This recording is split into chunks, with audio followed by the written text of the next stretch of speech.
সুশাসন কায়েম হবে এবং সততার ভিত্তিতে দেশ পরিচালিত হবে।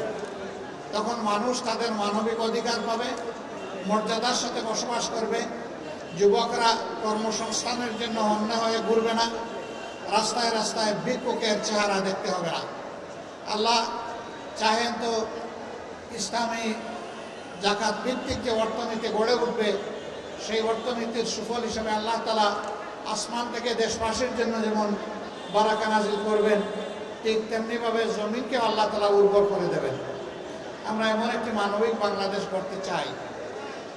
এই মিরপুর, কাফরুল, বাসনটেক একসময় এটা কিছু মানুষের কারণে অশান্ত ছিল এবং সন্ত্রাসের জনপদে পরিণত হয়েছিল।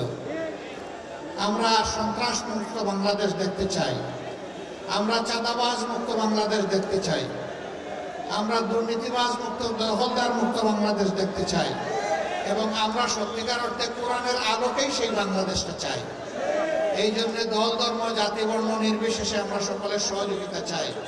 কোরআনের আইন কায়েম হলে সকল ধর্ম বর্ণের মানুষ তার ন্যায্য অধিকার পাবে, মর্যাদাবান নাগরিক হিসেবে ইনশাআল্লাহ তারা এই দেশে নিরাপত্তা নিয়ে বসবাস করবে এবং বিশ্বের বুকে মাথা উঁচু করে একজন বাংলাদেশী হিসাবে পরিচয় দিতে পারবে। আমরা সেই দেশকে গড়ার ক্ষেত্রে আপনাদের সকলের আন্তরিক সহযোগিতা আমরা কামনা করছি। সম্মানিত ভাইরা, রাস্তার অবস্থা খারাপ হওয়ার কারণেই আমাদের আসতে খানিকটা দেরি হয়ে গেল। আপনাদেরকে মন ভরে একটু দেখতে পারলাম, এটাও আশঙ্কায় পড়ে গেছিলাম যে মাঝখানে এই রাস্তায় চলতে চলতে আটকা পড়ে পড়ে আজান আমাদের কানে শোনা হয়ে যায় কিনা, ইফতার গাড়িতে বসেই করতে হয় কিনা। আল্লাহ তাআলা মেহেরবানি করে এই পর্যন্ত পৌঁছে দিলেন, এই জন্য আল্লাহ তাআলা শুকরিয়া আদায় করি। আর ইনশাআল্লাহ চলার পথে জীবনের বাঁকে বিভিন্ন সময় আমাদের দেখা হবে, মোলাকাত হবে।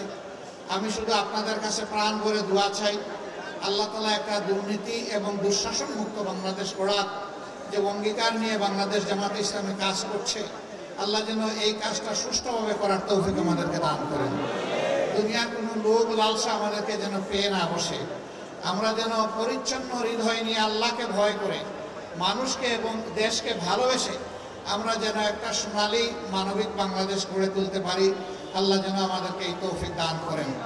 আজকের এই ইফতার মাহফিলের আয়োজন যারা করেছেন, বিভিন্নভাবে যারা সহযোগিতা করেছেন এবং এখানে যারা কষ্ট করে হাজির হয়ে আমাদেরকে যারা উৎসাহিত করেছেন, তাদের সকলের প্রতি আমরা গভীর কৃতজ্ঞতা জ্ঞাপন করছি।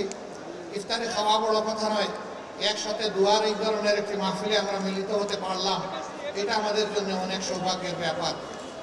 মিডিয়ার ভাইয়েরাও কষ্ট করে এসেছেন, তাদেরকেও ধন্যবাদ জানাই।